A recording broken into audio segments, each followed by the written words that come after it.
السلام عليكم. من هنا نحن الحركة الصحراوية الباسكية وبالتعاون مع تمثيلية جبهة بوليزاريو في بلاد الباسك نريد أن نشكر الدعم الذي يقدمه المجتمع الباسكي هذه الأيام للشعب الصحراوي بعد أسبوع من انتهاك المملكة المغربية لاتفاقية السلام الموقع عام 1991. نزلنا مرة أخرى إلى الشوارع في كل ركن من أركان منطقة الباسك ولنجدد استنكار استراتيجية الاتصال المغربية القائمة على الحصار الإعلامي والمعلومات وإنكار النزاع المسلح. نريد أن نعرب عن قلقنا من اشتداد القمع ضد السكان الصحراويين بشكل عام وضد النشطاء الحقوقيين بشكل خاص في الأراضي المحتلة من الجمهورية العربية الصحراوية الديمقراطية.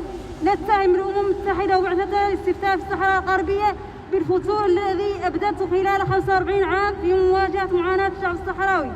نطالب الحكومة الإسبانية بصفتها السلطة الإدارية القائمة بالصحراء الغربية باستئناف عملية إنهاء الاستعمار التي تركت معلقة في عام 1975 وقيادة تنظيم الاستفتاء الذي كان ينبغي إجراؤه منذ 29 عام. نحث جميع الأحزاب السياسية في مؤسسات إقليم الباسك على مطالبتهم من مناصبهم بالترويج لحل عادل وسلمي ودائم للنزاع بما يضمن ممارسة حق تقرير المصير للشعب الصحراوي.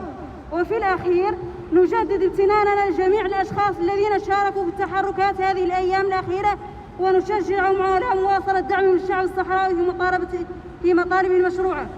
لدينا واضح أن نحن الحركة الباسكية والصحراوية أن توقف الحرب يتلخص في كلمة واحدة لا وهي إجراء الاستفتاء.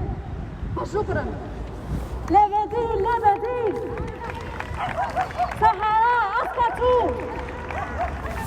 فيفا لا لوتشا بالبابلو صحراوي. فيفا لا لوتشا بالبابلو صحراوي. فيفا لا لوتشا بالبابلو صحراوي. مروكو تورتورا اسبانيا دي سيمولا. مروكو تورتورا اسبانيا دي سيمولا. صحراء ليبرتاد. صحراء صحراء